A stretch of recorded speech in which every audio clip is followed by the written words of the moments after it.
5 minutos vamos a empezar con casi puntualidad. Vamos a empezar este primer conversatorio del ciclo Literatura Catalana Dos Lenguas, Literatura Catalana Duas Lenguas, conjunto o ciclo de conversatorios de aquí al mes de mayo, uno cada mes, excepto el mes de abril, en el que nos hubiera gustado también, pero todos los escritores están muy ocupados con sus nuevos libros, presentándolos. El mes de abril es un mes complicado, por lo tanto vamos a hacer cuatro conversatorios en este ciclo sobre literatura catalana dos lenguas. És una iniciativa de la societat civil catalana i que forma part d'un dels eixos que societat civil catalana ha tingut sempre i que també ha continuat en aquesta darrera etapa, el de Mata, des que va prendre possessió com a president de la societat civil catalana, aquest eix cultural. I en un moment, o fa uns mesos, l'Elda em va dir que pensés, que intentés pensar en un cicle, i vam acabar, jo li vaig proposar diverses coses, vam acabar concretant que el cicle seria aquest, de parlar d'una qüestió que apareix moltes vegades, que ha aparegut recurrentment en els últims 20, 25 o fins i tot 50 anys, de què volem dir quan diem literatura catalana, si això també integra a les persones que escriuen en castellà o no, i també tot el tema de com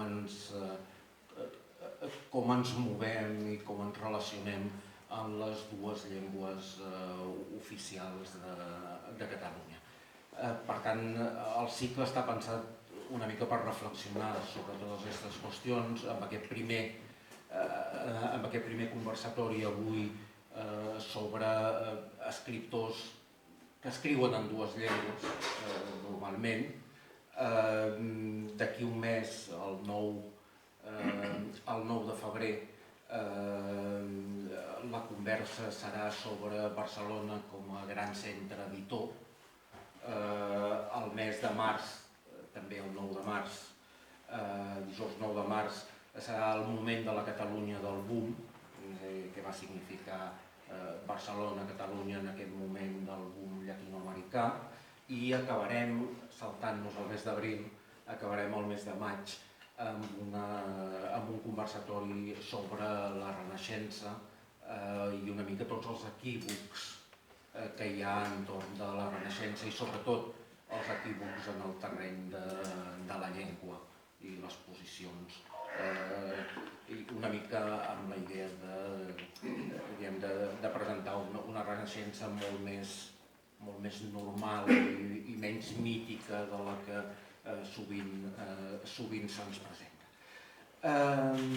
Per tant, moltes gràcies a l'Elda, a tota la gent de Societat Civil Catalana per haver confiat en mi per aquest projecte, i comencem amb aquest primer conversatori de literatura catalana dues llengües, amb una conversa sobre escriure, precisament escriure en dues llengües, que de fet és també, la podíem haver titulat Viure en dues llengües, parlar en dues llengües, una mica aquesta és la realitat real, per dir-ho d'alguna manera, del nostre país, i per tant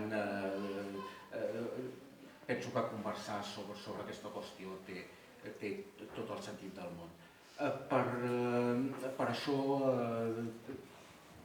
hem convidat a tres escriptors i periodistes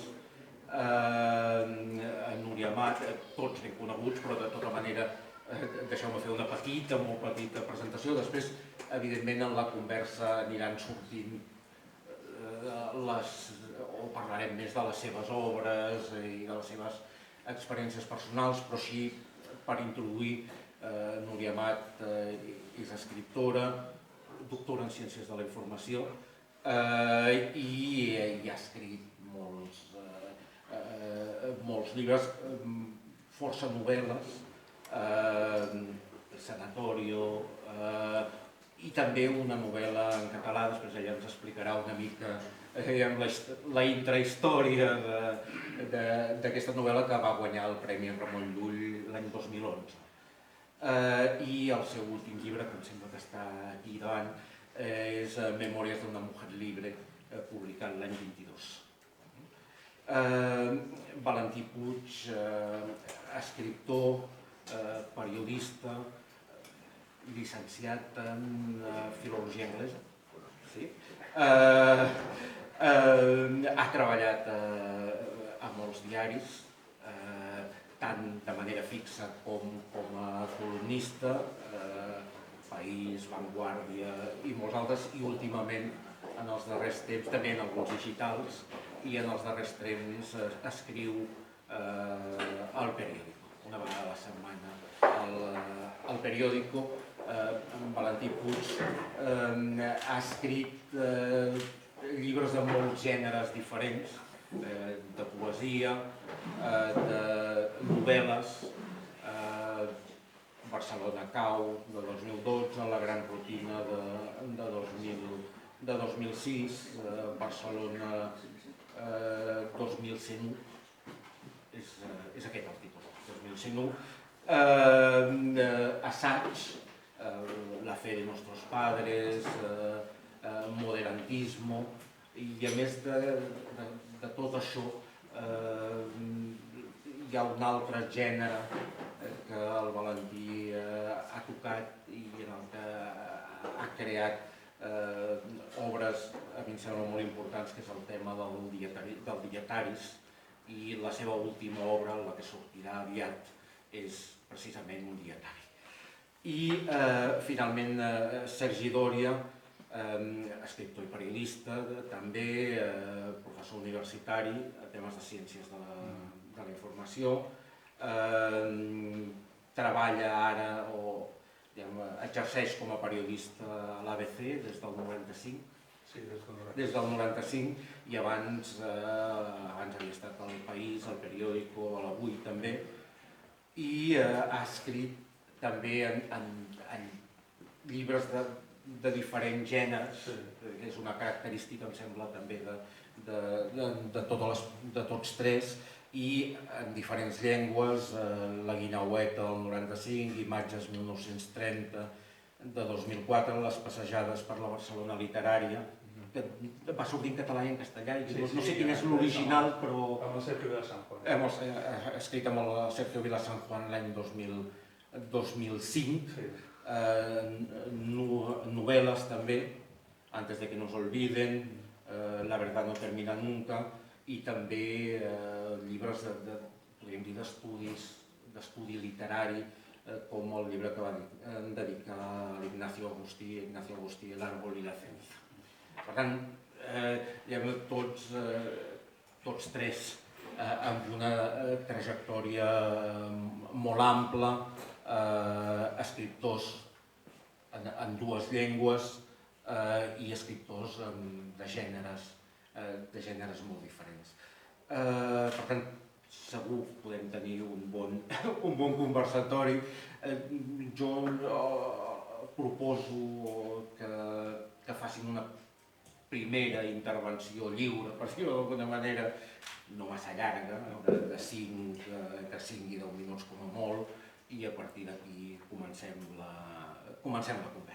No sé si has començat, Núria. Pues sí, gràcies. Sempre començo jo perquè em deia en la primera sempre em tocava.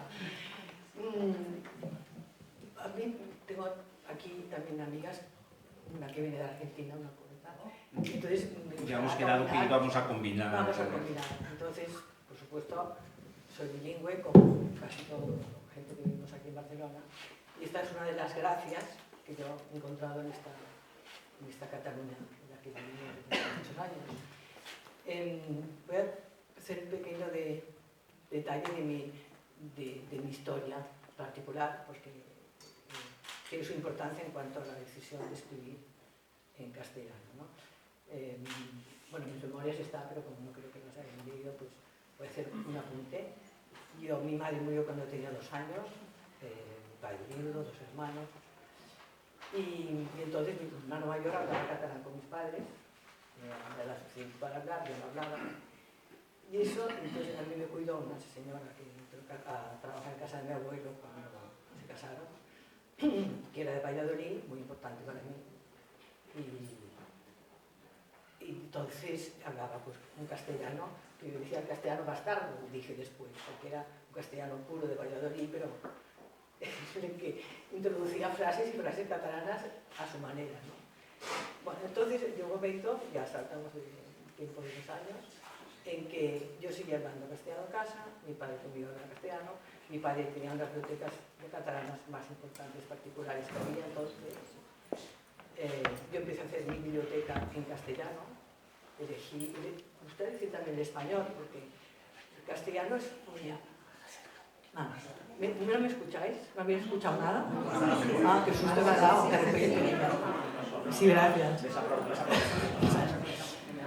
Entonces, me gusta decir el español, luego también diré por qué.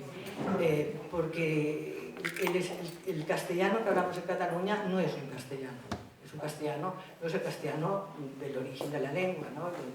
Que se habla en Madrid, en Castilla, etc. Entonces, me gusta decir español porque además creo que mi voz literaria se parece, bueno, lo digo yo, pero me lo han dicho la gente que ha escrito sobre mis libros, se acerca más a, y esto sí que lo descubrí yo personalmente, el esfuerzo, cuando decidí ser escritora, empecé a escribir en español, en castellano, y el reto que es ponerse a escribir y decir yo voy a dedicar mi vida a escribir aparte de dar clases, etc., pero sobre todo ser escritora, ya fue la lengua con la que sigo escribiendo. Pero, como casi todos los escritores, bueno, lo que yo quería era tener una voz personal, ¿no? Porque si no, la verdad es que me aburro escribiendo, sinceramente. O sea, es algo que es así, que va un poco mi manera de ser, ¿no? Entonces, lo que he visto porque a mí me han descubierto antes en América Latina que en España. Esto es fuerte, ¿no? Porque es raro, yo no he hecho nada. Es verdad que tengo, en cierto momento, me casé con un escritor colombiano, pero no, en este sentido no tiene nada que ver. Fue después que mis libros llegaron allí y fue, yo les digo, mi pasaporte a América Latina. Porque entonces tuve esta gran suerte, porque no vamos ni soñarlo, vamos, no era ni un sueño, no se me ocurrió ni pensarlo en un momento, de que pues, escritores entonces, bueno, y ahora todavía, muy conocidos del boom, por ejemplo, pues leyeron mis libros, me invitaron, he ido muchas veces pues, a México, a Argentina también algunas veces, a Venezuela al principio también, en fin. Entonces he publicado, cuando empezaba a publicar ya otras novelas, yo decía que por favor que fuera un editor que tuviera editorial en América Latina, porque para mí era básico, ¿no? Entonces lo que hacía es publicar el libro en América Latina en otra editorial además, ¿no? Entonces, bueno, todavía me acercaba más a ellos. ¿Por qué? ¿Por qué me ocurre esto? Yo creo, tengo un libro escrito sobre este tema que se llama Escribir y callar, de Siruela, estos pequeñitos, y cuento esto con muchas más páginas, ¿no? Porque cuando... o sea, yo tenía que inventar mi lengua, porque claro, el español que hablamos de Cataluña, pues es español un poco extraño, hay que hacer un esfuerzo, sinceramente. Pero bueno, agradable de leer, hay que escuchar, o sea que no es una crítica negativa, pero es así. Y no es como el que hablan pues, en Castilla, lógico, ¿no? Y estas son todas las gracias. Me gustan además los escritores bilingües, como Beckett, como que, bueno, esto hablaré más tarde, si acaso, fue otro tema. Bueno, entonces, ¿qué hice un poco involuntariamente? O sea, yo hice lo que los escritores latinoamericanos hacen con respecto a la lengua española. Ellos crean una lengua que no se le puede llamar colombiana, evidentemente es española, pero les permite, como a mí me permitió, jugar un poco con el lenguaje, que a mí me gusta particularmente, ¿no? Y esto es lo que creo que me ha acercado más a este continente maravilloso. Y bueno, entonces aquí el catalán. Del mismo modo que yo siempre he hablado catalán a partir de una cierta edad, estudié filosofía y letras aquí, en catalán, por supuesto, no se hablaba porque era con Franco cuando empecé, pero hablábamos entre los alumnos, hablar catalán aquí era lo normal. O sea, hay un momento que en la familia mantenía yo mi lengua y luego cuando salía al mundo pues hablaba en la lengua que tocaba, ¿no? Pero a los 20 años, cuando fui a París a estudiar una cosa que se llama documentación, bueno, entonces Information Science en Estados Unidos, lo traje aquí a España y a América Latina. Y entonces, cuando volví, fui profesora de la Escuela de Biblioteconomía y viviendo Franco, insisto, entonces yo daba mis clases en catalán. Y salvo yo preguntaba, ¿alguien no entiende el catalán? ¿Qué es lo que hacía? Me decían, no, todos. Entonces una forma de activismo político también, claro que no. Pero digo, ¿está prohibido? Pues está prohibido, hay que hablar en catalán también, ¿no? Por supuesto, cuando das clases o conferencias, ¿no? Eso lo hice también. Escribir no, porque ya era jugar con algo más profundo, ¿no? Ya no es mi trabajo, mi profesión, ¿no? Pero en un momento dado sí que me ofrecieron escribir en catalán. Es una anécdota que está en mi libro. Castellet quiso, mi novela la que me saltó, la que hizo saltar, y acabo enseguida, América Latina, fue una novela que se llamaba La Intimidad. Y entonces no tenía editor, tenía 23 años, entonces, 24. Y como conocía a Castellet, un día se me ocurrió llamarlo, esto cuesta tanto hacer, pero que lo haces. Además era encantador, realmente, personaje buenísimo, bueno, además bilingüe además. Y me dijo, lo he leído el manuscrito, quiero publicarlo, pero tiene que ser en catalán. Yo dije, no. Ahí sí que me tuve baturra, ¿no? En el sentido, no, y no cambio de lengua porque no, es mi primera novela además, ¿no? Entonces, bueno, y la historia sigue, pero lo proponían, a mí no me parece mal. Había escritores que decían, pues sí, o incluso que se dejaban traducir, no sé, que no vamos a entrar ahí, pero bueno, me parece bien, ¿no? Eran los años de la transición, la libertad, bueno, casi, todavía vivía Franco, pero casi los años esos. Y en este ejemplo que pones del premio Ramon Llull,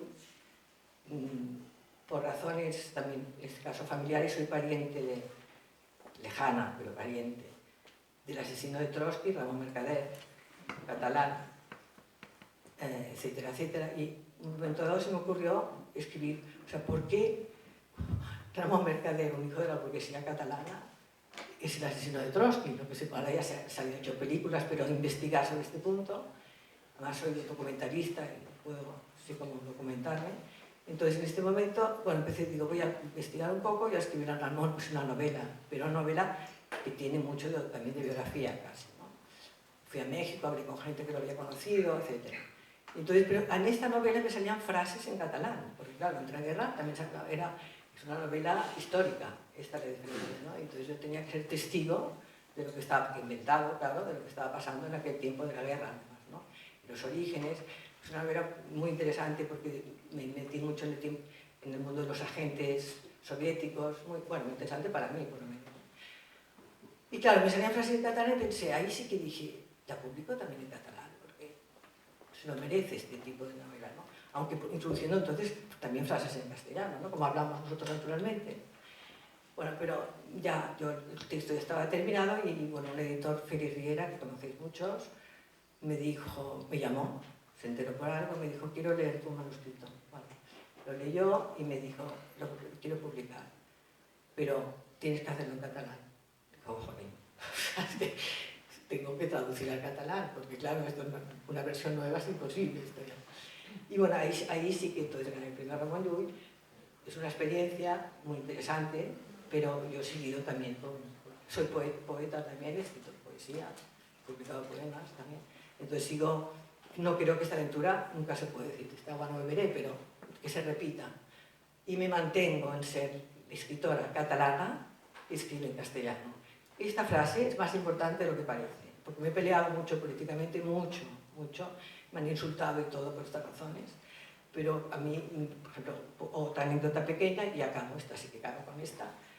Cada vez que salía un artículo mío en El País, que escribía entonces una opinión en contra de lo que de la política que teníamos durante todos estos años en Cataluña, en Cataluña ya cuando se preparaba ya el independentismo, incluso antes, el nacionalismo, vamos, el nacionalismo, puro y duro. Entonces, cuando decía yo, Josep Cuní me llamaba, yo sabía qué me lo iba a hacer, salía por la mañana a las 9:30, me llamaba Josep Cuní y me llevaba a TV3 a hablar sobre el artículo. Y entonces, además, en una de estas conversaciones, me pusieron, él ya no estaba, ya lo habían echado, aquí nos echan a todos los que no seguimos la consigna, nos echan, de lo que sea, por acoso, por plagio, al estilo stalinista. Lo siento, tengo que decirlo, porque es verdad, y puedo decir más, pero me quedo aquí. Entonces ahí me pusieron un debate, el debate era, lo llevaba, ¿cómo se llama la periodista que está en TV3 ahora, el programa, bueno, no me acuerdo el nombre, pero es conocida. Pilar Raúl, no sé. No, esta el Cuní la Cuní el posava al costat meu i li deia calla, i la Raül la callava. Després de Déu és aquesta més falsa. Com aquesta, sí. Com se llamava? No, la Raül no era otra, no. La Mònica Terribas. No, tampoc, no. Bueno, no és massa coneguda, però en fi, portava el debat llavors. Y entonces el debate era, los que escribimos en castellano, por eso me gusta más decirlo español, porque me siento más simplificado. Los que escribimos en español, ¿somos escritores catalanes? No. O sea, el bando enemigo, yo era la única del bando amigo, o sea, yo conmigo misma. Yo decía, no somos escritores catalanes, somos escritores españoles, pero así, ¿eh? Entonces yo puse este ejemplo, no me lo copiéis, pero me lo podéis copiar. Yo dije, mire, con esta misma norma que están proponiendo aquí, ahora Borges sería un escritor no argentino, sería un escritor español. García Márquez sería un escritor no argentino, sería un escritor español. Alejandra Pizarnik sería argentina, por supuesto. Sería española, no argentina. O sea, en fin, cayó. Se acabó el debate, ¿no? Bueno, acabo con esto porque es un poco entretenido de contar. Gracias. De nada. Gracias, Nuria. Y si quieres, Valentín. Buenas tardes. Gracias a la Sociedad Civil Catalana por su existencia y por la organización de esto. Yo creo que la idea de Jordi es fundamental. El problema no es que hayamos cedido el terreno de la cultura al nacionalismo, es que lo han ocupado. Lo han ocupado de una forma impune, por completo, y a contrapelo de la realidad. Como siguiendo el hilo de Nuria, yo soy mallorquín, nací en Palma, en mi casa siempre se habló con francos y francos, se habló en mallorquín, en la escuela hablábamos en mallorquín. Mi padre era un muy buen lector y me enseñó a leer al mismo tiempo a Baroja y a Pla, a Joan Maragall y a quien quieras, ¿no? A Gabriel Miró, por ejemplo, que hoy en día no lo lee nadie y él era un entusiasta de Gabriel Miró. Quiero decir que esto yo lo viví y al comenzar a leer escribí mis primeros libros en catalán, pero siempre pensando que las dos lenguas eran la mía, las dos. No es una dicotomía, es una dualidad, si me permite la pedantería, ¿no? Y esto no es reciente. Cierto es que la cultura de Cataluña es en catalán y en castellano. Y esto lo han dicho sabios como Rubió y Bodaguer, como Martín de Riquet, y esto es una evidencia aplastante. La lengua catalana tiene una edad media potente, Llull, Ausiàs Marc, Bernat Metge, y luego decae, que algunos historiadores lo han llamado los siglos de la decadencia. Hasta el punto de que en el siglo XVIII, un gran liberal, Antoni de Capmany, daba por hecho, siendo más catalán que nadie, representando los intereses de Cataluña en las Cortes de Cádiz, decía que el catalán estaba perdido para la República de las Letras. Creo que exactamente esa cita es. Estaba perdido para la República de las Letras. ¿Qué quería decir? Que se había convertido en una lengua doméstica, con lo cual no la deyectaba, no la desdeñaba, simplemente la lengua de cultura era ya el castellano, que es como en mi casa siempre se ha dicho. Entiendo que también se puede decir español, no sé en español.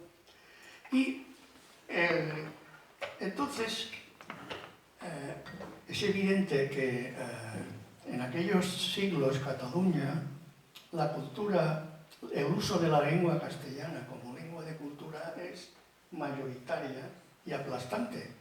No en vano están en Barcelona las grandes imprentas, se publican, la mayoría de libros que se escriben en España se publican en Barcelona, desde libros de piedad religiosa hasta manuales de derecho, y se hacen en imprentas, en impresoras, en editoriales de Barcelona.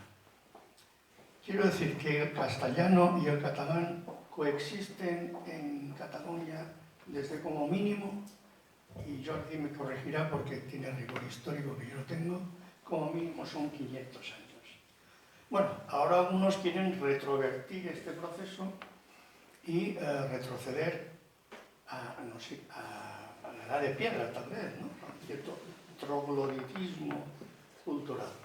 Pero lo cierto es que las dos lenguas han convivido en los 30, en los 50, en todo momento, en los 60, Barcelona, incluso en momentos de régimen autoritario, en Barcelona las dos lenguas tenían un auge literario espectacular, que además quedó, como se decía, quedó incentivado por la presencia de los escritores del boom en Barcelona. ¿Qué ha ocurrido en todo este tiempo? ¿Por qué hemos llegado a lo que hemos llegado? Pues precisamente a mi entender, y creo que esto no es bueno para los escritores, para quienes escriben libremente, es que se ha llegado a una identificación de lengua, cultura y nación. Entonces, la nación catalana, su lengua es el catalán, la cultura tiene que ser en catalán. Esto todos ustedes lo saben, pero creo que es bueno repetirlo. Y nos encontramos en que, esto lo decía, recuerdo que lo decía Ernest Lluch, dice, si un compositor catalán compone una ópera en italiano, será un hombre de Barcelona, será un compositor de Barcelona, o habrá que trasplantarlo a Milán o a Roma. Evidentemente, la gente de Barcelona, en Barcelona se utilizan las dos lenguas y se escribe en las dos lenguas con una plena naturalidad. Hay que decir, y acabo, que lo que se produce es que después de la sentencia o diagnóstico de Antoni de Capmany en el siglo XVIII, de repente aparece como una especie de seta, un genio de la lengua que es Verdaguer. Aparece ahí en los juegos florales con espardeñas y barretina, y eso cambia. Y entonces se produce una conjugación de los intereses económicos de Cataluña, de la política arancelaria, de proteccionismo y cierto desapego con una España que en general estaba a la espera de un regeneracionismo.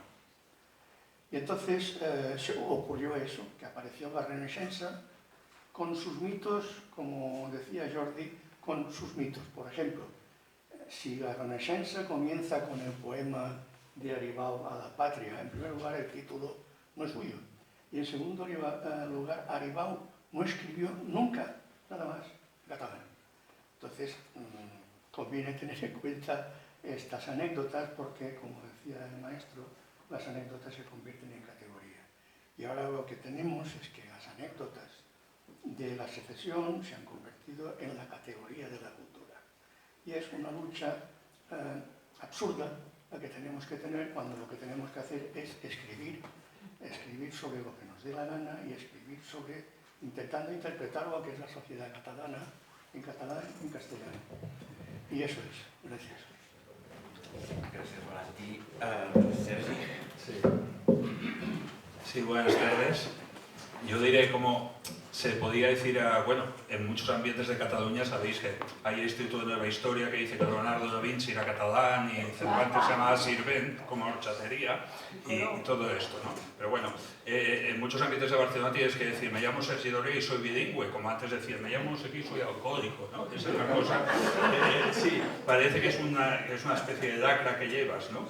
Yo antes que nada voy a rendir homenaje a un escritor, editor, poeta, que nos dejó hace pocos años y que fue una de las personas que difundió más la literatura catalana en España. Y este señor se llama Enrique Badosa, y en el año 86, cuando Pujol tenía aquella mayoría aplastante que había conseguido en 1984, que justamente coincide con el título de la novela de George Orwell, ¿no? Pues publicó en sus epigramas confidenciales, datados en 1986, este epigrama que dice: yo que soy español de Cataluña y catalán de España, tanto monta, no tengo que dar explicaciones de por qué escribo en una u otra lengua. La libertad se explica por sí misma. Yo creo que es la mejor definición.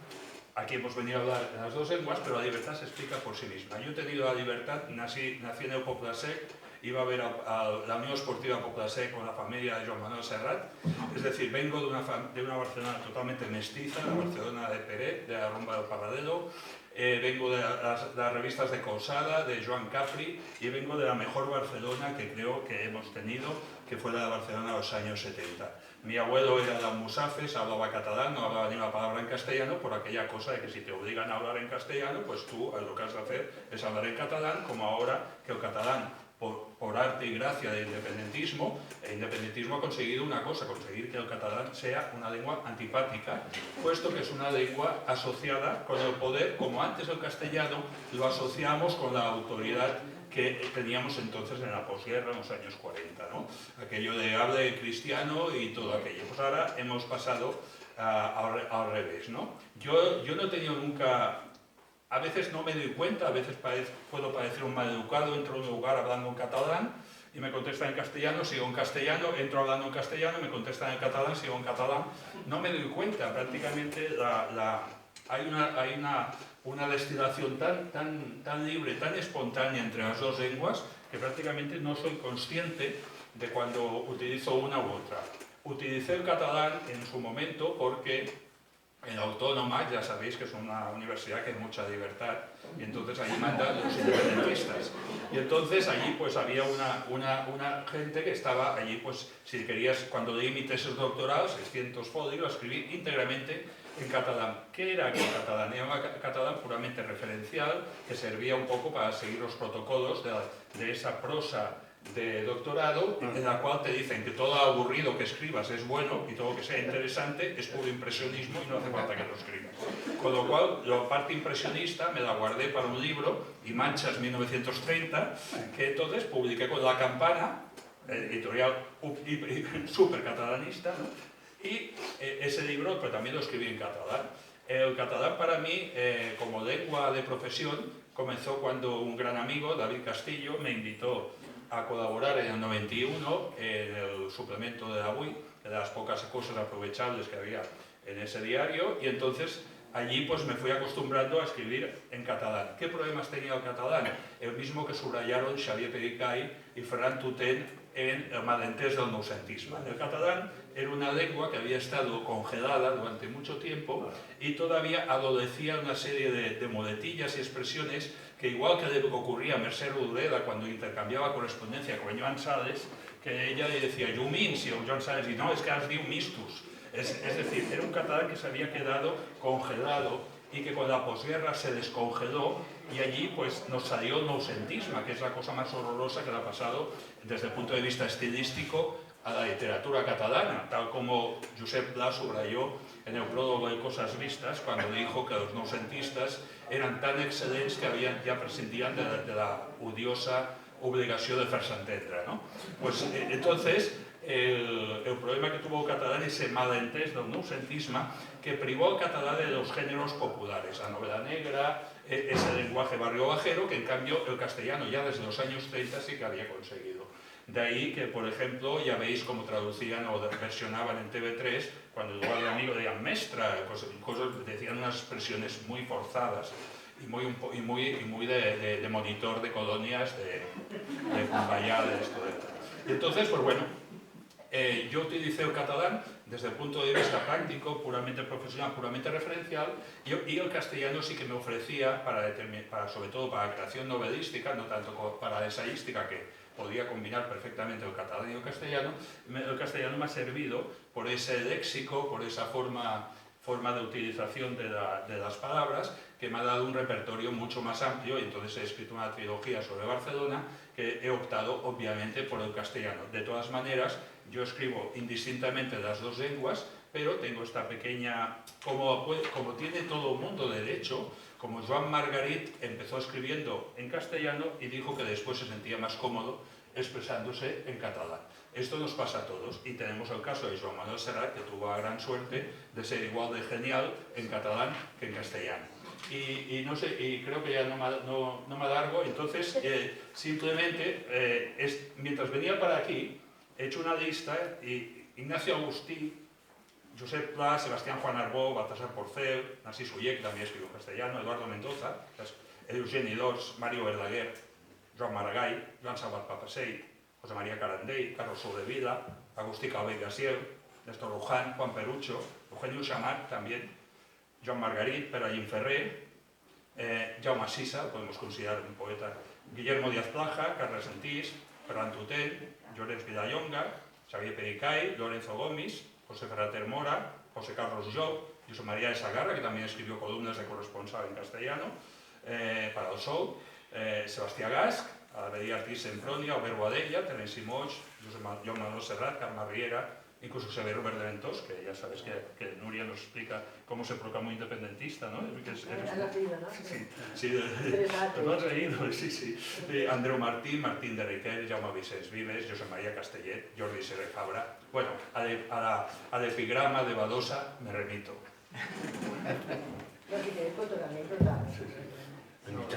Muchas gracias. Bueno, sí, adelante. No. Robert de Ventós. Xavier Robert de Ventós es un filósofo catalán que todos conocemos. Sí, que también ha escrito en castellano. Que ha escrito en castellano, sí, que ha vivido en Madrid, incluso estuvo en el gobierno socialista. Bueno, nos pasó que éramos amigos y estábamos en casa de un amigo común, Castillo, un pintor en Lampurdá, cenando. Y entonces, pues yo lo tenía al lado y éramos seis, estaba Lord Buigas, Galí, digo nombres que los de aquí saben quiénes son. Y en un momento determinado dice, Cataluña, de esto hace que no recuerdo el año, pero puedo hacer, cuando escribo me acuerdo, luego lo olvido, puede hacer de esto, no sé, 15 años, a ver, sí, 15 años o más, o 20 años. Bueno, estaba Pascual, no era presidente, todavía, era alcalde, o sea, hace muchos años, bueno, y eran como primos, se querían mucho Pascual Maragall. Bueno, entonces dice, no, ahora no, lo que tenemos que ser Cataluña independentista. Y yo no tenía nadie, pero ¿qué estás diciendo? Porque, claro, rasgos nacionalistas ya los teníamos, ya los vivíamos. O sea, esto que has dicho el mestizaje, yo me considero siempre mestiza, yo gitana me consideraba como bailar. Yo iba a Somorrostro a bailar, imagínate. Bueno, total, que entonces digo, ¿pero qué dices, Javier? Digo, ¿por qué estás bien? Digo, no, digo, però, en quin idioma parlaràs? Dic, no, és que escriurem tots en castellà i català el que vulguem. O sigui, estava convencido que su teoría, que siendo independentista seríamos todavía más bilingües. Digo, pero yo dije, todo esto era no hacer, los demás callamos.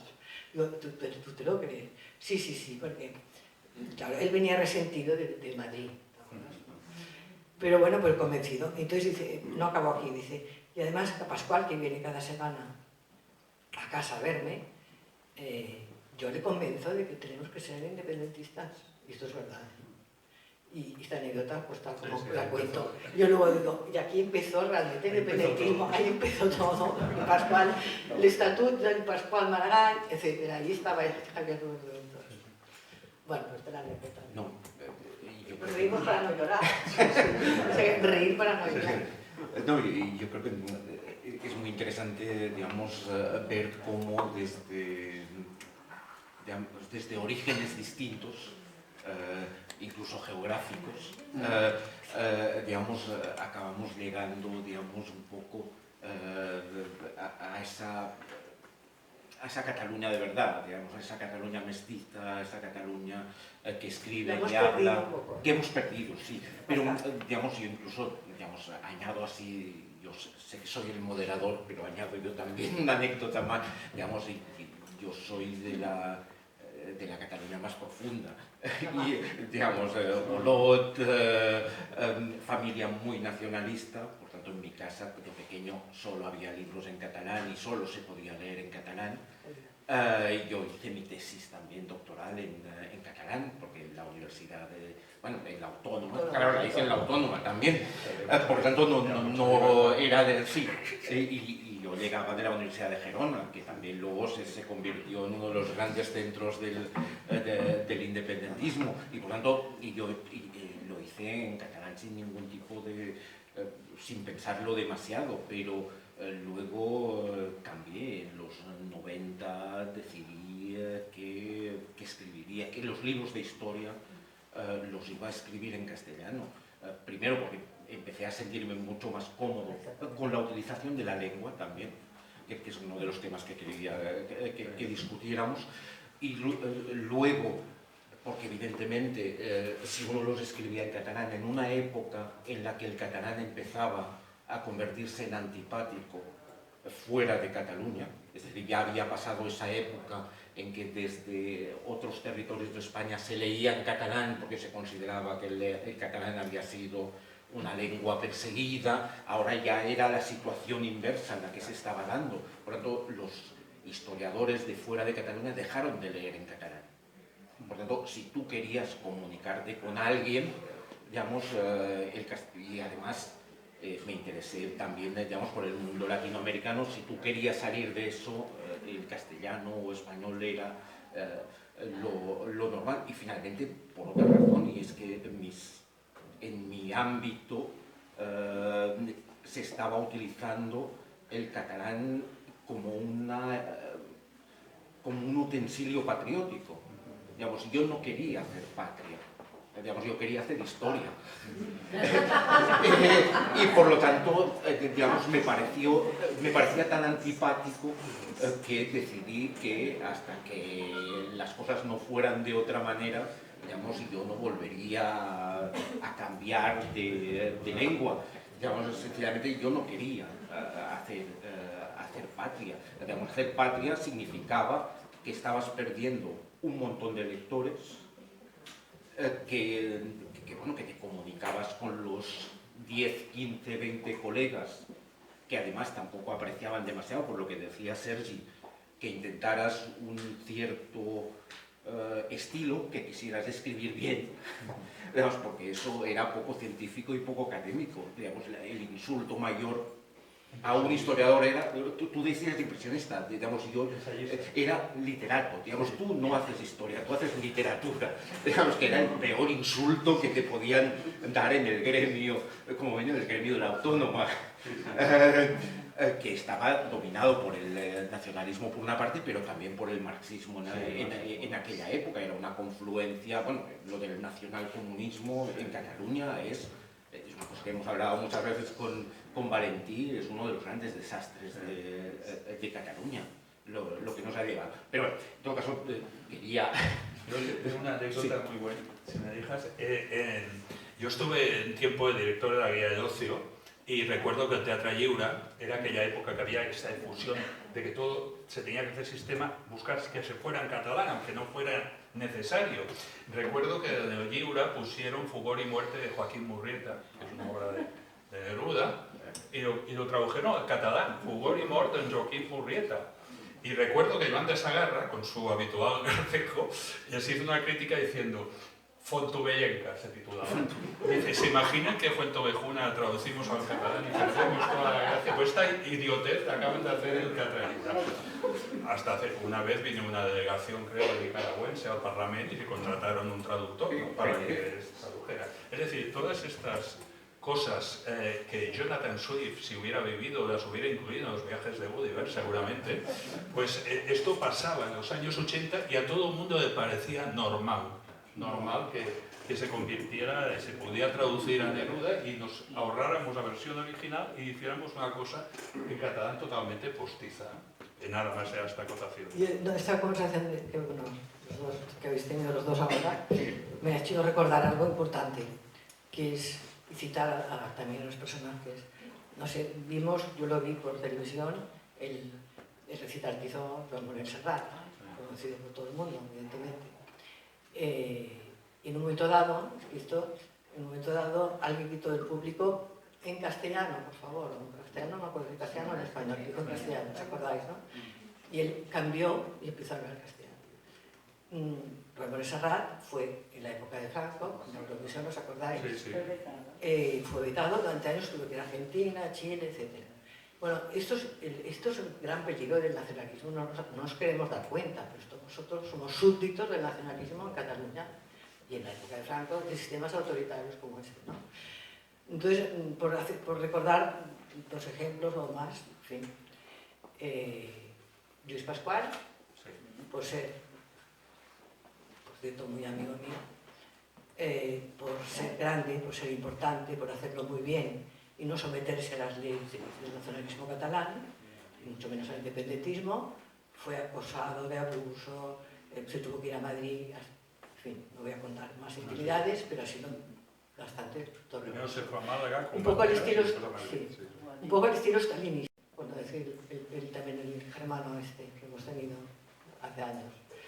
Y luego el tercera, y el otro, Joan Oller, o sea, es otro gran director de teatro. O sea, ellos lo que hacen, yo he sido un poco víctima, me tuve que ir un año fuera, de alguna manera nos atacan. O sea, yo me podía defender de otro modo, pero claro,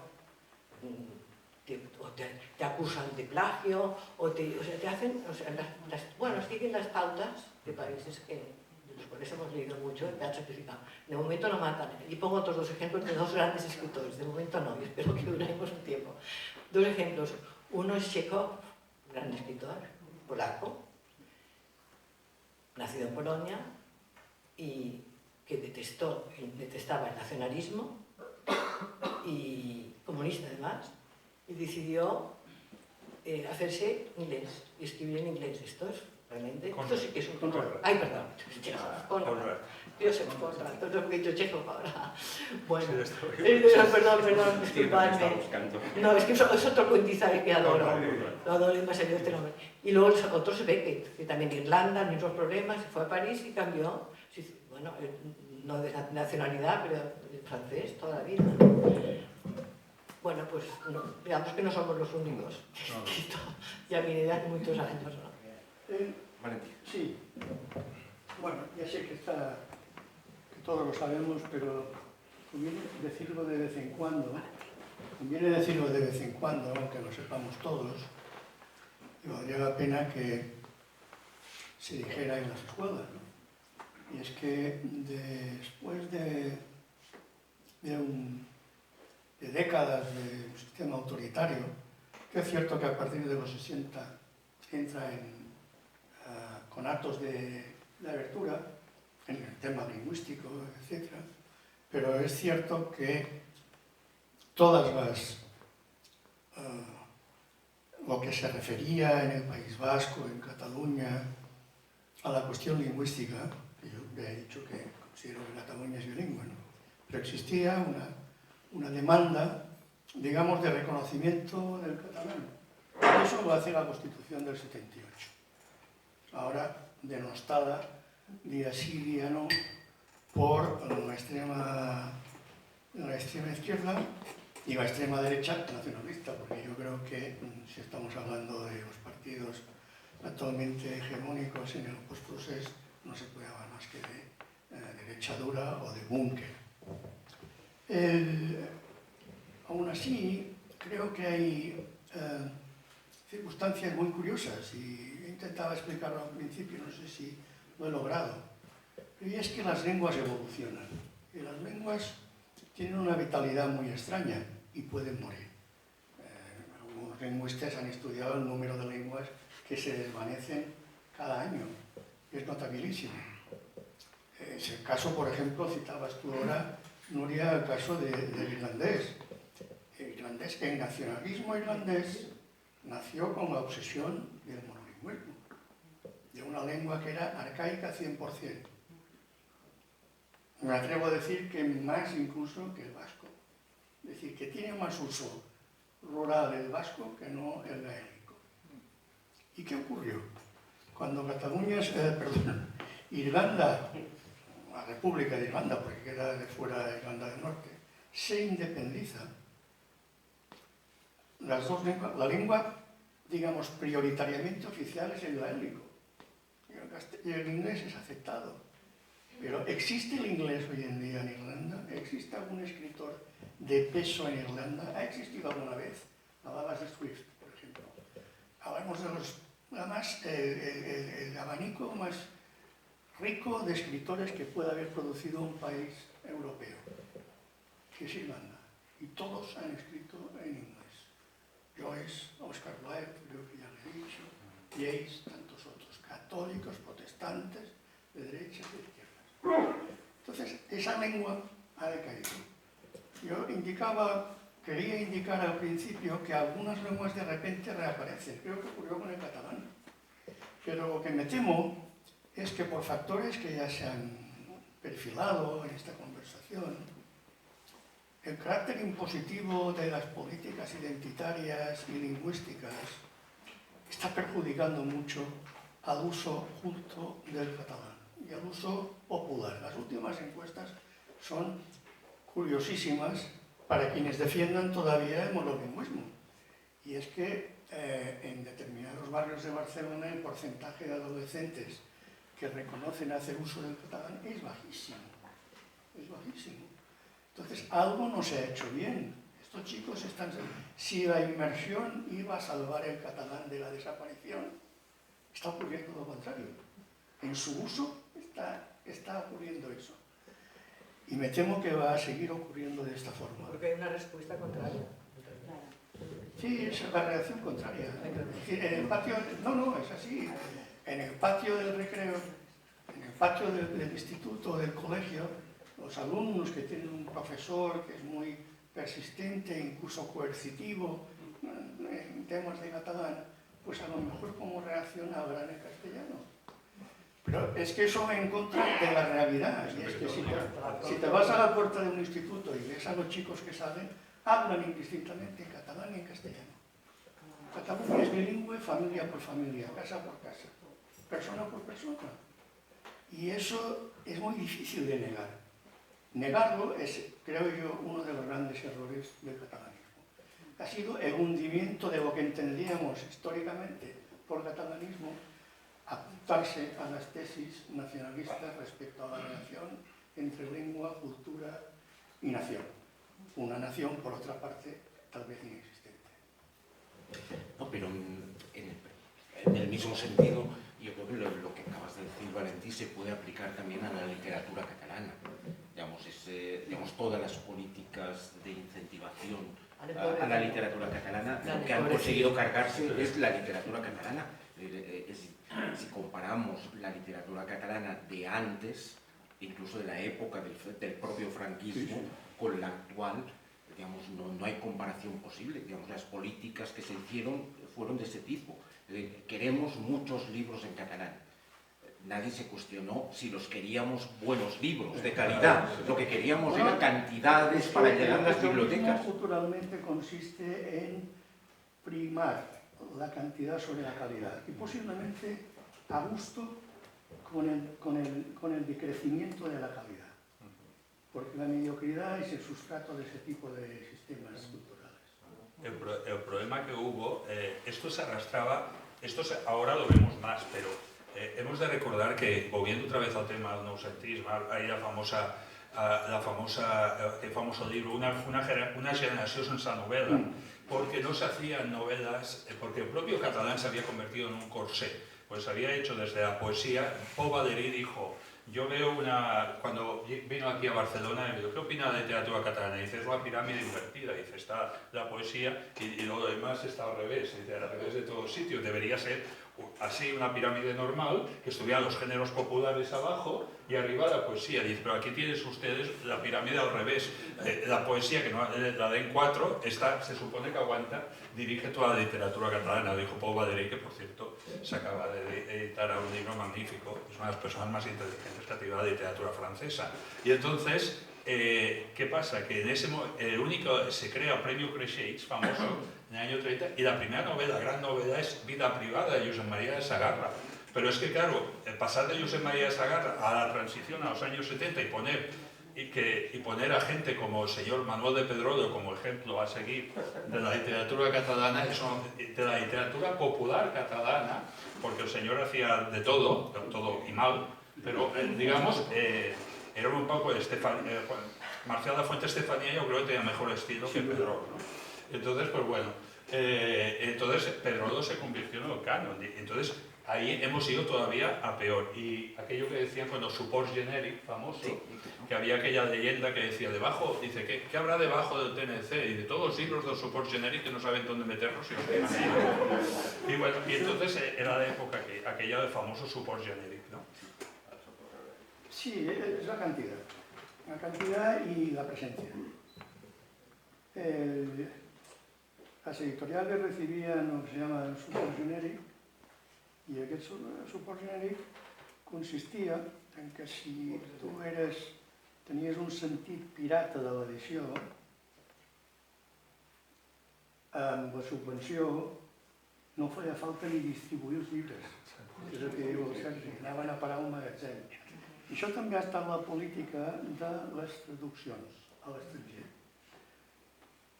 No s'han fet d'acord en criteris de qualitat ni de mercat, ni una cosa ni l'altra.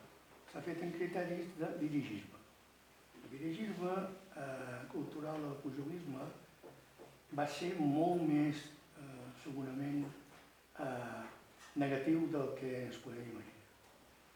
Perquè tenia un element de constructivisme, de construcció d'una societat, d'enginyeria social, que és el que en cultura canta molt. I, per exemple, si tu hi havia... Per exemple, un cas per sumar-me en aquest argument, no? Tenies un llibre i aconseguies a través de les teves relacions que te'l publiquessin al croata. Hi havia una editorial a Croàcia que estava disposada a traduir tot el que li donessin en català, perquè estava subvencionat. I aquella editorial potser fins i tot només imprimia un exemplar, que és el que enviava a l'institut corresponent de difusió de la cultura catalana. Això ha estat molt negatiu i molt car, perquè un dia s'hauran de fer els comptes de tot això. Bueno, ho explico en castellà, potser. No parlem també... Ay, perdón. Es que cuando somos bilingües hablamos naturalidad catalán-castellano. En mi casa durante años hemos hablado pues en catalán y castellano sin saber lo que estábamos hablando en aquel momento.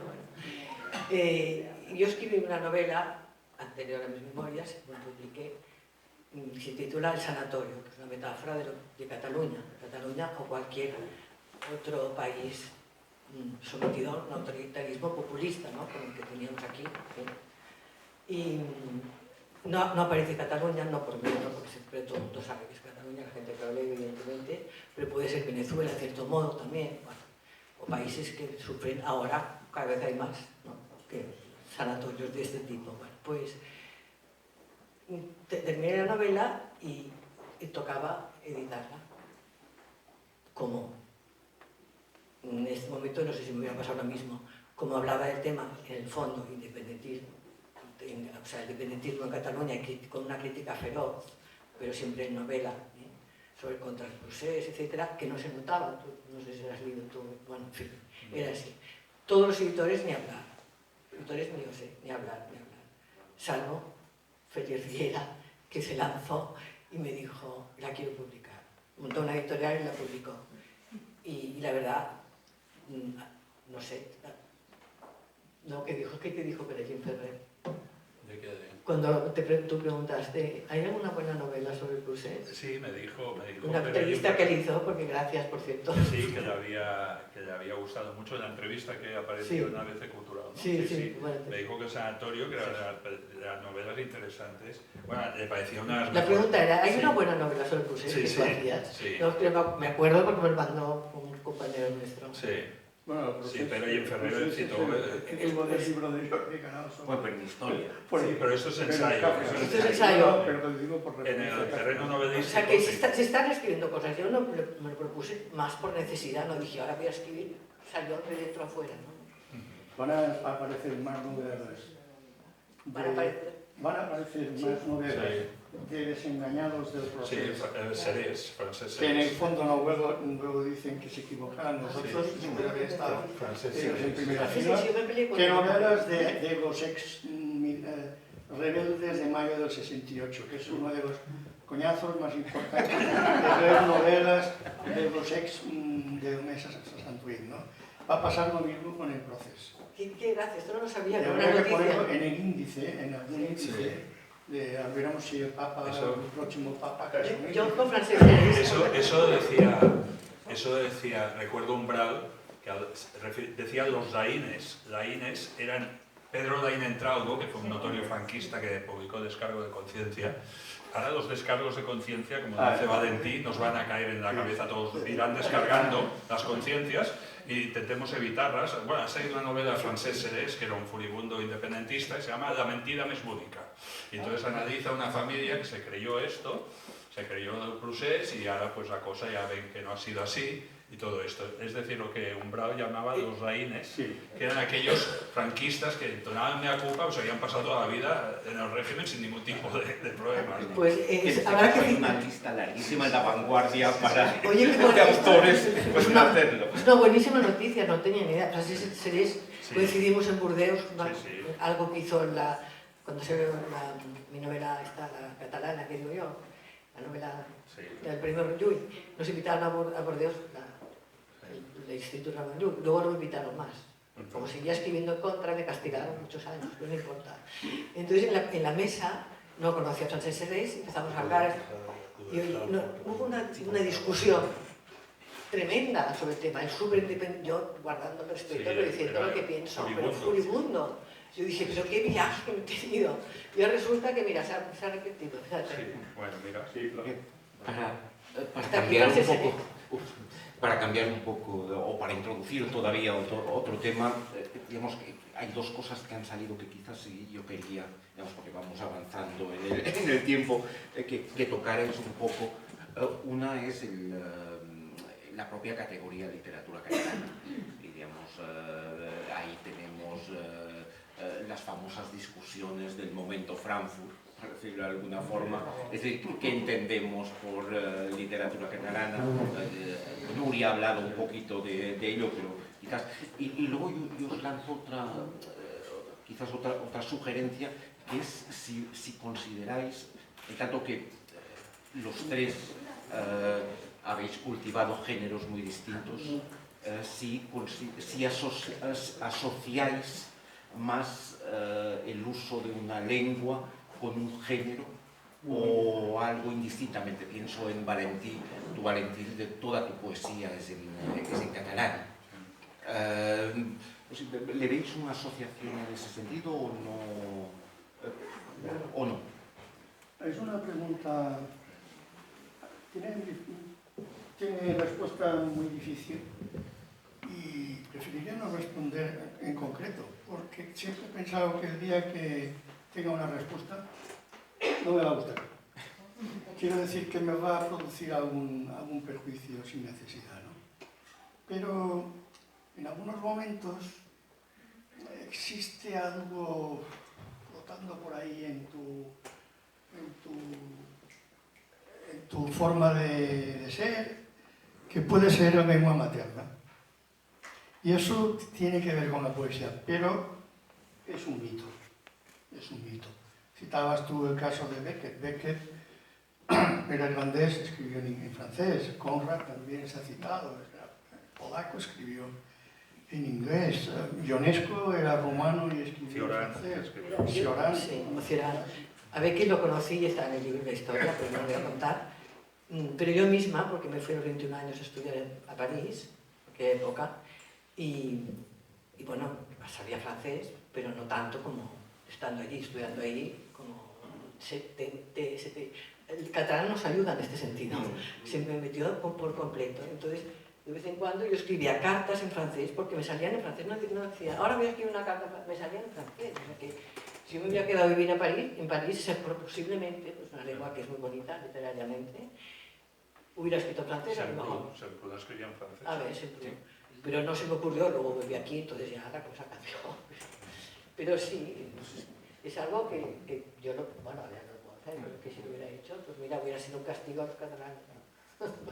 Bueno, yo creo que esto de ya lo he dicho antes, la literatura más ensayista o periodística, reportajes, etcétera, antologías, todo esto utilizo catalán sin problemas, pero la literatura más creativa me siento más cómodo, y aquí voy a lo que dice Valentí Puig. A veces en las casas se impone la lengua de la madre. Mi madre os hablaba en castellano, mi padre hablaba perfectamente el catalán con todo el mundo, pero la madre, digamos, que siempre es y también por el ecosistema de aquella época doméstico, pues la madre, lógicamente, es la que... Eso. Yo quería hacer un pequeño homenaje a Valentí, ya que lo tenemos aquí, porque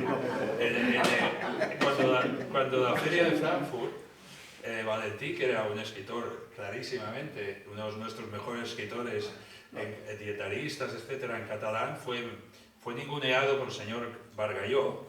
Yo escribí un pequeño artículo en ABC, se llamaba ¿Quién teme a Valentí Puig? y bueno, sabéis que la literatura catalana ha quedado para la historia como la literatura más potente, más que la hindú, que la rusa, que la alemana, que todas las literaturas, porque envió 101, como los 101 dálmatas, envió 101 escritores allí, en el cual había de todo, y volvemos antes a lo de support generic, ¿no? Había mucha cantidad, muy poca calidad, pero mucha gente que iba allí, ¿no? Y entonces, pues bueno, en cambio se permitió el lujo de prescindir de Valentí Puig, ¿no? Yo puedo contestar a esto, porque lo viví muy de cerca. En un momento dado, pues Cataluña fue invitado de honor de la Feria de Frankfurt.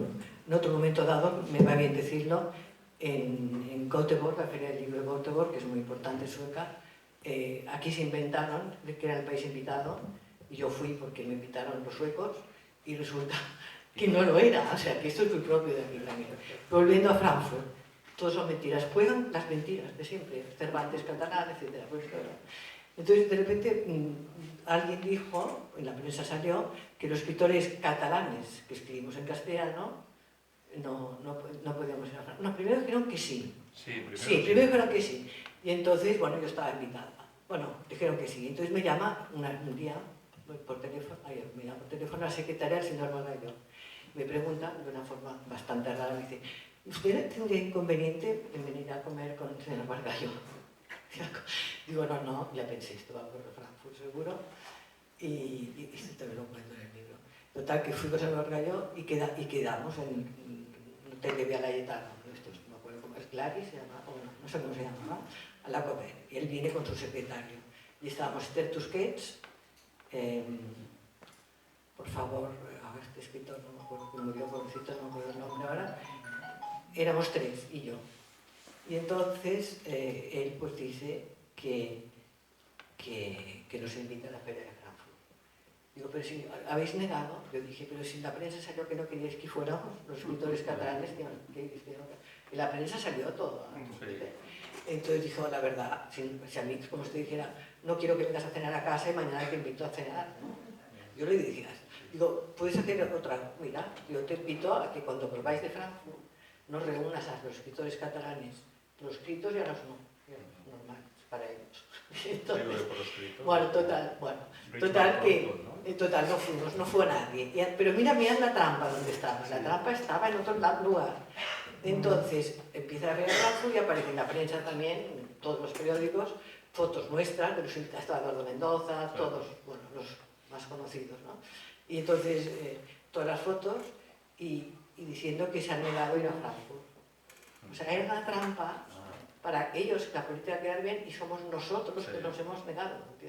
Sí, hay Esta otra... es la forma de actuar.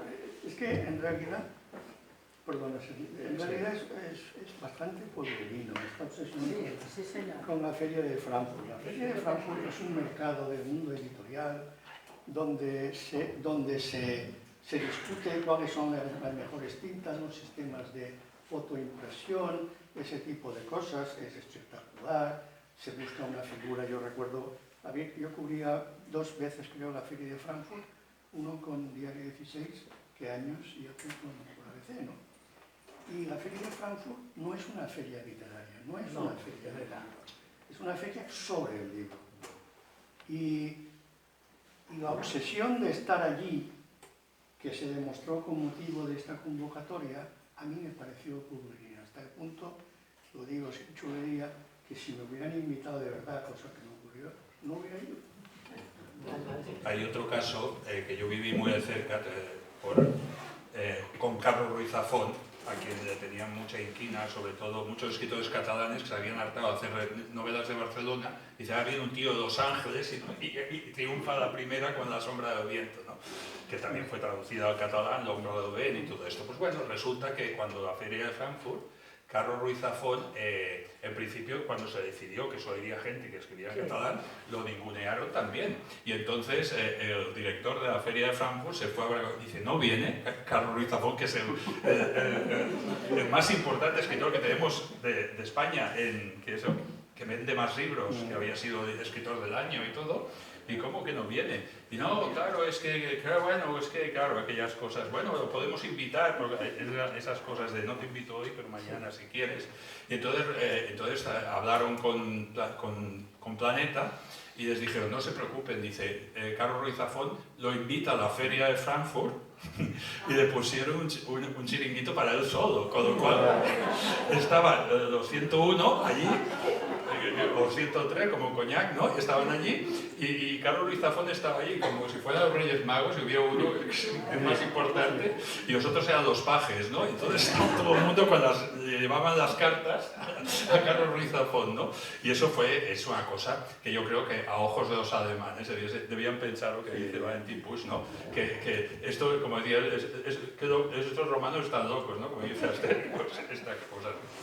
Sale ahí aparece otra cuestión, ha aparecido, que es el tema de las traducciones. Es decir, ¿qué sentido tiene? Bueno, a mí me parece que no tiene ningún sentido, que es que vuelve a ser otra cosa muy pueblerina, en el sentido que decía Valentí, que es eso de traducir a claro, del castellano al catalán, sí, como si aquí no lo entendiera todo el mundo. Digamos, los mismos para hacer patria, claro, pero es que estamos siempre en lo mismo, digamos, no son cuestiones, las cuestiones que rigen no son las cuestiones de calidad, no son las cuestiones de tener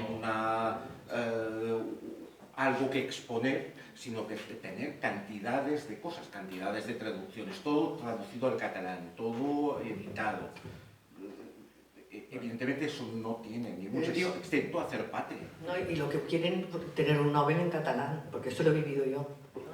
Un Nobel en catalán de verdad, o sea, pura cepa, o sea, no catalán que escribe en castellano, esto no. Que recuerde... Es otro mito pueblerino, con perdón. ¿Cuántas literaturas hay en el mundo que han tenido un premio Nobel y no existen? Sí. Pues claro, las literaturas que son minoritarias. ¿Qué le vas a hacer? Tienes una demografía, una lengua que no tiene más mercado que el nacional, y es así. Y el escritor lo asume, un serbo-croata lo asume, un lituano lo asume, pero esas literaturas que han tenido, cuando comenzó el Nobel, se beneficiaron del Nobel muchos países nórdicos, porque todavía no estaba extendido, digamos, el mercado del Nobel. Pero esas pequeñas literaturas no se han salvado del olvido gracias a tener un Nobel. Esa era una operación puyolista típica. ¿Quién puede contestar un poco a esto? Se intentó en el año 70, Unión Cultural, recordáis que trajeron al pobre Josep Carné, que nadie se acordaba de él, lo trajeron de Bélgica, el hombre estaba ya en un principio de demencia senil, entonces fueron toda la tropa de los Cendrós y toda esta esto, cuando llegaron al aeropuerto, y dice, hostia, que ya no toca. Y entonces resulta que al que tenían que darle el premio honor de las letras catalanas, que fuera un poco el trampolín para proponerlo para el Nobel, como vieron que ya aquel señor ya no toca, pues pasaron de él, le dieron el premio a Pere Quart, y el pobre Carner se estuvo deambulando unos días aquí y al final cogió el avión, se volvió a Bélgica y se murió allí. Es decir, esta es la historia de los nobeles catalanes de ahí. No, y otra cosa que han hecho mal, bueno, de muchas, es que en vez de, si hubiera sido presidenta, por ejemplo, cosa que nunca seré tengo ni soñado, tenía que haber hecho sumar más que restar y crear enemistades, dividir. Bueno, lo que nos ha hecho es dividirnos, como, totalmente, crear totalmente enemigos, ¿no? Los dos bandos, vamos. Si hubieran sumado como los que vivimos la transición, fue fantástico porque importaba escribir catalán en castellano, todo, incluso en Madrid, nos invitaban si hablábamos en catalán, en castellano, no había fronteras invisibles entre Cataluña y el resto de España. Bueno, así se hubiera conseguido mucho más por la literatura catalana, muchísimo más. Sí. Pues hubiéramos ido todos, los blancos y negros, según ellos, los malos y los buenos, a las ferias, o donde fuera, ¿no? O América Latina, yo qué sé. Sí, no, yo creo que... Sí. No, puramente, digamos, quería decir que en el fondo todo eso que hemos contado es el problema del nacionalismo. Digamos, lo que ocurre es que en este país, y cuando digo en este país, Cataluña, pero también en España, tenemos una visión de que hay nacionalismos buenos y nacionalismos malos. Y por lo tanto parece, y es una anomalía europea y una anomalía mundial, que en este país nos creamos todavía que puede haber buenos nacionalismos. Todos los nacionalismos son malos. Y por lo tanto todos nos llevan a eso. El problema es la anomalía que supone haberse creído que había nacionalismos buenos porque supuestamente Franco los había reprimido. Y con eso hemos habilitado el nacionalismo malo, es el español siempre, pero hay una serie de nacionalismos. El vasco quitando ETA, pero el nacionalismo y el nacionalismo catalán prácticamente todo. Y por lo tanto vivimos en una anomalía permanente. Un nacionalista no puede pensar por lo que acabo de proponer. Exactamente, evidentemente. Todos los nacionalismos restan y todos los nacionalismos conducen a la violencia necesariamente. Pero nacionalismo y populismo. Bueno, que la suma de nacionalpopulismo es ya lo peor. Pues me acuerdo con el sanatorio que empecé a hablar de populismo y me decían, ¿qué es populismo? Bien, podemos, digamos, no terminar, pero podríamos, digamos, yo creo que tenemos, hemos hablado mucho y hablaríamos mucho más, como han visto, però tenim 20-25 minuts i podríem obrir al públic si algú vol intervenir. Us demanaria, perquè com que no tenim molt temps, que no sigueu, que no feu intervencions molt llargues, però tenim... Sí, però tenim temps. Qui vol començar? Primer, ¿no? No, però no, és que no veia l'Arturo. Endavant.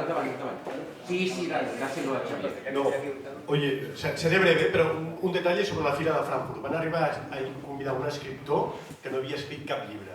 Tinc de comentar, era l'editor d'una revista musical, no diré el nom. Escolta, Núria, una pregunta, perquè tu has dit, el Xavier Robert de Ventós, jo recordo que havia fet el laberinto de la hispanitat i va acabar fent llibres d'independentisme, efectivament. Tu has parlat, jo no sé si ell i altres intel·lectuals d'esquerres es van passar el procés una mica per ressentiment a l'Aznar, per fer la punyeta al PP... Els socialistes també, perquè... Etcètera, no? La pregunta era, i a més has dit, ell estava ressentit, és veritat que va ser diputat a Madrid, va fer un llibre molt bo que era El cortesà i el seu fantasma, però que evidentment no d'allò, no? No m'agrada parlar massa malament ara perquè sabeu que està malalt. Ah, no ho sabia, perdó. Sí. Si això és un vídeo, també em sap greu. Ara després ho he pensat, després, a posteriori ho he pensat. Però està per això mateix. Però, en fi, que té un sentit a la malaltia, penso que potser venia d'aquí. I Perdó, i puc fer un comentari, Jordi? El Francesc Sarés em sembla molt bé, però perdona, ho sabien des del començament que això no sortiria bé. No s'hi van dir ara, ostres, em van enredar. Per l'amor de Déu, aquesta és la coartada intel·lectual, però és que tothom sabia. Tots els que estaven allà, perdona, els dirigents, i el que dic jo, els palmeros, els intel·lectuals, els historiadors, etc. Ara no s'hi van dir, no, ostres, em van enredar. Amb tot el respecte pels Sarets, que ho celebro, vull dir que... Però, vamos, a més ell el van fer director. Que reprodueixi això. No, és que ara tothom diu, no, ostres, ens van enredar, no sé què. Home, però com vols fer la independència d'un territori amb només el 50%? Perquè el nacionalisme, una altra cosa que fa és, com diria jo, atontar el personal, o sigui, parlar com si fóssim nens, que ens han d'educar. Això serà un gènere literari, eh? La novel·la postprocés, a les llibreries, allà en els manuals d'autoajuda i el TDI i aquestes coses, hi haurà el que és novel·les... De esto se sale, se titula, de esto se sale. Les engañaron y hicieron eso. Buenas noches. Mire, yo fui el creador de Profesores por el Bilingüismo y me he movido siempre en la lucha feroz contra el nacionalismo. Estuvimos con Vidal Quadras y en aquellos fueron unos tiempos reseñables por la oposición que hubo de la cultura hispánica frente al catalanismo, entendido como nacionalismo separatista e independentista. Es incomprensible desde el punto de vista lógico y normal del siglo XX que las dos regiones más patrióticas de España, el País Vasco y Cataluña, durante siglos, Cataluña y el País Vasco se hacen independentistas declarados ya en el siglo XIX, gracias al dinero, gracias al rencor, porque España había perdido las posesiones de la colonia y dejaron de hacer negocio, digámoslo claramente. Entonces han unido el poder de la burguesía, porque esto es una revolución burguesa, empezando desacreditándola por esta razón. Más todavía que por el hecho de que los pobres se rebelen contra los ricos, que es lógico y normal. Bueno, pues yo quisiera decirles que echo a faltar la militancia enfrentada contra este nacionalismo irracional. ¿Quién nos va a pagar las pensiones en una Cataluña independiente? ¿Cuánto tiempo van a tardar todos los bancos en irse como hizo la Caixa o como estuvo a punto de hacer la SEA? En 2 días. Es impensable. Ya decimos que esto es un mito y que tiene que venir ya la respuesta decidida de todos aquellos intelectuales que están en la luna. Y perdón por la franqueza y la rotundidad, pero yo he hecho a faltar eso que tú has dicho, Valentín, de extrema derecha y burgués, que hay gente en la derecha, por supuesto, porque no va a ser nadie de izquierdas quien reivindique la españolidad de Cataluña. A ver si nos ponemos todos a ello, empezando por engancharnos a los partidos políticos que defienden la españolidad y alguno que después de Vidal Quadras no ha abierto la boca a favor del bilingüismo, simplemente. O el famoso Serrat, que tampoco le he oído abrir la boca a favor del bilingüismo jamás. No lo hizo. Gracias. No.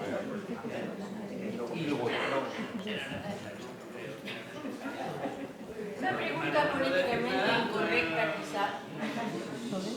Pregunta políticamente incorrecta, quizás ignorante, pero a mí siempre me ha llamado la atención por qué, siendo la Real Academia de la Lengua Española, aquí le llaman castellano. ¿Y por qué, siendo el idioma admitido por las Naciones Unidas el español, aquí aquí siguen insistiendo en llamar castellano. Cosa que, por ejemplo, en Panamérica es impensable. Una forma de desprecio también. ¿Verdad que sí? Sí, sí. Yo no estoy de acuerdo con eso. ¿No? Yo creo que hay este elemento que usted describe con exactitud y a la vez hay una costumbre. Hay una costumbre, por ejemplo, en Mallorca decíamos castellano. ¿Do you speak castellano? ¿Existe? ¿Verdad que no? Pero es que yo no estoy hablando de una lengua franca, que por cierto, la lengua franca hoy en día es el inglés. La lengua franca de la Unión Europea es el inglés, y que hay absurdos en todos los sentidos. Sí. Me parece que es de importancia secundaria que algunas personas le digan castellano al español, o le digan español al castellano. Pero no son algunas personas. Es como... Las que quieran, perdone usted, Eso sí. perdone usted, las que quieran. O por costumbre. Y por costumbre yo creo a que- mí me llaman Pepe y a él le pueden llamar Pep. Puede ser por reacción al nacionalismo español. Puede ser, ¿no? No creo. Yo creo que sí. No creo. Porque no, Tanto cuando éramos como yo pequeños, digo- cuando era pequeña decíamos español y no decíamos castellano. Yo Sí, recuerdo... es cierto, en los boletines del colegio daba español, pero Claro. en casa, No, en casa en también. muchas casas se decía castellano. En mi casa no. Y eran Bueno, por eso le catalanes. digo yo que las costumbres Sí, sí. varían Pero yo era y que no vale la pena discutir ni 5 minutos por una costumbre, Y- porque estamos perdiendo de Y en muchos casos yo creo que se puede aquí también cambiar de una a otra. Es decir, yo tengo, entre otras cosas porque depende de con quién estás hablando, y yo a veces uso una o la otra. Es decir, porque a veces digo castellano para no decir español y frente a alguien frente a un nacionalista, por ejemplo. Porque si tú dices español, quizás le estás dando pie a que excluya que el catalán no es español. Y por lo tanto, ahí hay un juego, ahí hay un juego fino. A ver, todos Una anécdota, independentistas. perdón, Sí. solo una anécdota. Los coloquios, tú estabas seguramente aquellos encuentros de escritores de toda España que se hacían en Berlín, que patrocinaba una cátedra de literatura española de Salamanca. Allí en los años 90 pues estaban escritores, ¿verdad? Nos conocíamos todos, estaban pues, toda una generación, Molina, César Antonio Molina, el vasco que tuvo tanto éxito, Bernardo Achaga, etc. ¿no? Estaban todos allí, estaban, yo qué sé, Carlos Riera, etc. ¿no? Recuerdo que en una cena que se rociaban abundantemente con líquidos,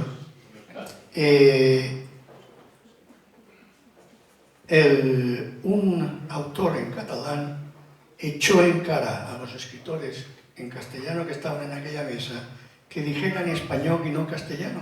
Es para decir que hay muchas formas de verlo, ¿no? ¿Y por qué? Porque él creía que el catalán también era una lengua española.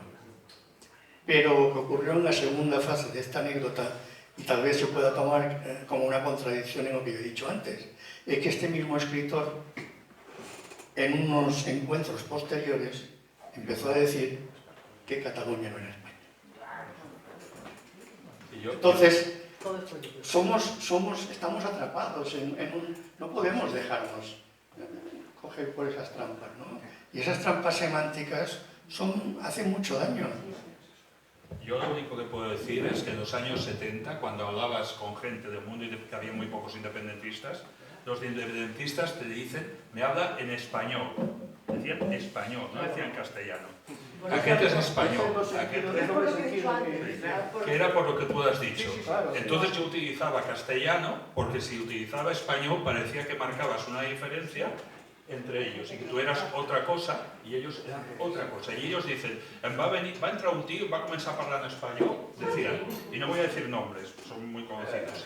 Eran los pocos independentistas que había entonces, ¿no? Gente como Ramón Barnils, etc. ¿no? Y entonces, que había sido profesor mío, decía, entraba un tío y parlaban en español y no sé qué. Entonces, yo para no seguir esa estrategia retórica, pues prefería hablar en castellano. Pero bueno, es lo mismo lo que hemos dicho al principio. Yo solo quería abundar en lo que ha comentado Valentín con lo de ya casi una cultura troglodita que nos están casi limitando todos los desarrollos. O sea, si vamos al troglodismo, quiere decir que perdemos potencia económica, perdemos potencia cultural y no nos dejan libertad como para, ¿no? Parece que no tengamos libertad para expresar nuestras opiniones en cualquier foro. Yo solo quiero recordar, por mi profesión, que perdimos la Agencia Española, a la Agencia Europea del Medicamento, que era una lotería para Cataluña, y por el tema catalán o no español, perdimos la agencia, que era un lugar de puesto de trabajo y una proyección a Europa tremenda, tremenda.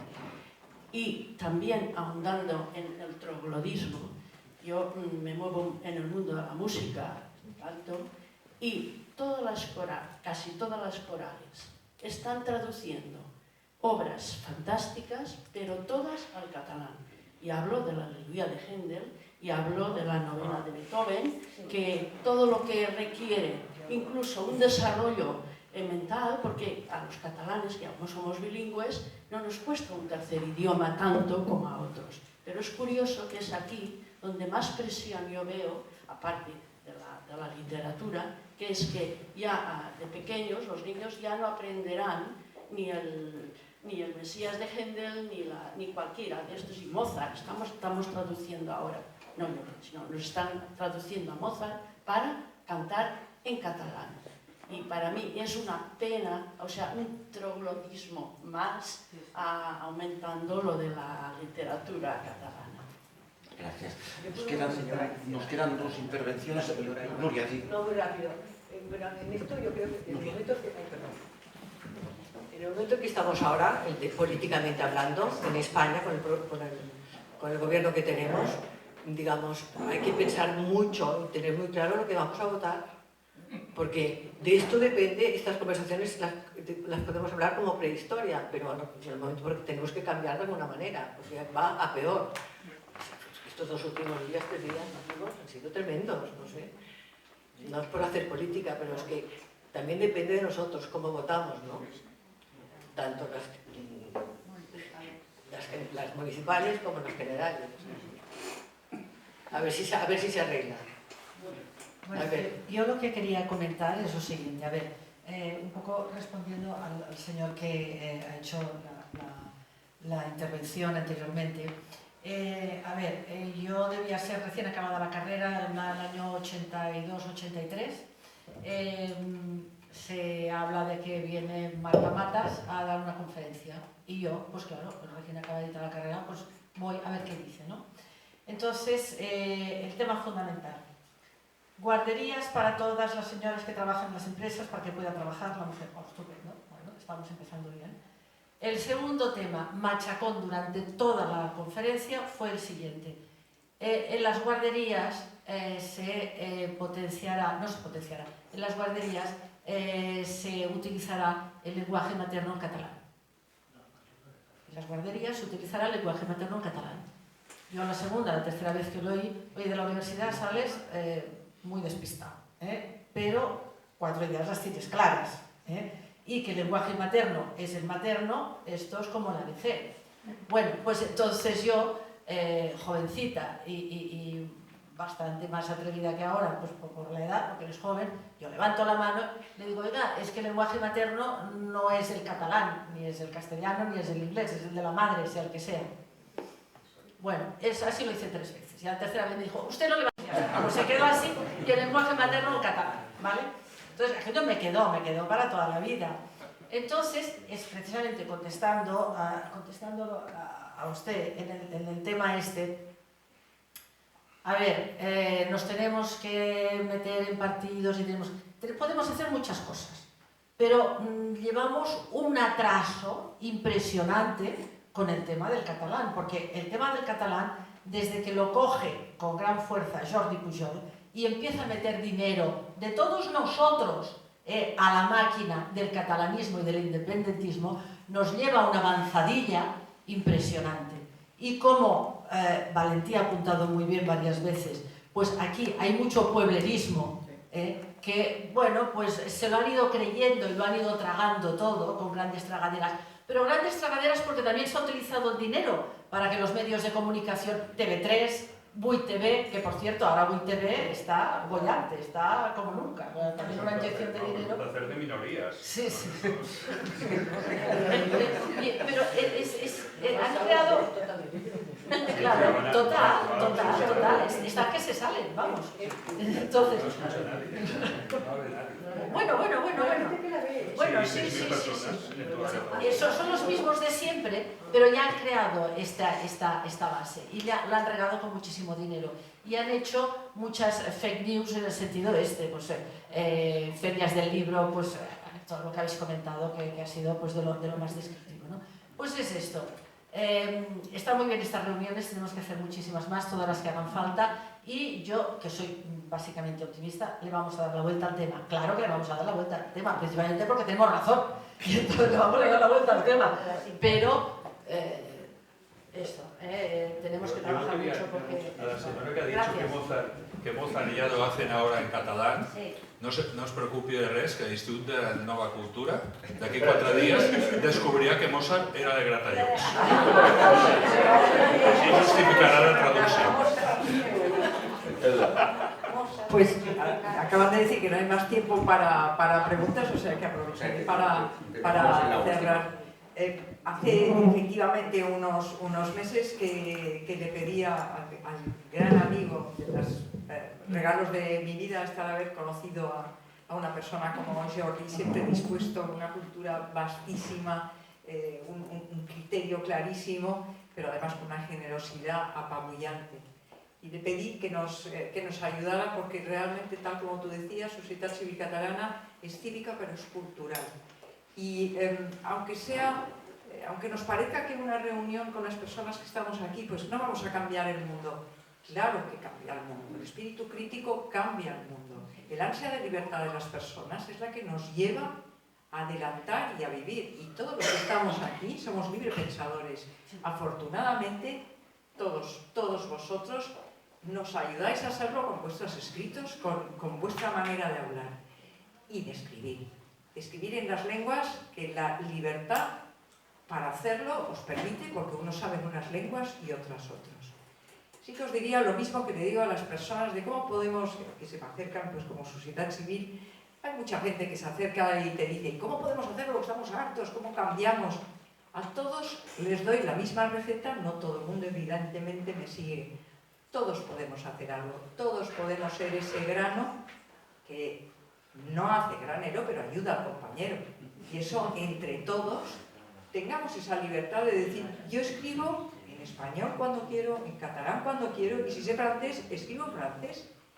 Y tengamos, o sea, la libertad por bandera es lo único que derrota el nacionalismo. Gracias.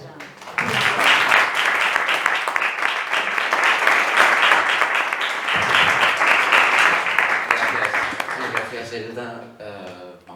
Yo creo a cerrar aquí el acto de hoy. Recuerden que dentro de un mes, más o menos, el 9 de febrero, tendremos otro conversatorio en torno a Barcelona como centro editorial, con algunos editores importantes. Circulará el programa desde la semana próxima y sin más, dar las gracias a Nuria, a Valentí, a Sergi. Yo creo que han planteado muchísimos temas y que nos han dejado a todos pensando en muchas cosas, y seguramente nos hubiera gustado escucharles todavía mucho más, pero el horario es el que es y vamos a cerrar aquí dándoles las gracias a todos por estar aquí y nada, buenas noches.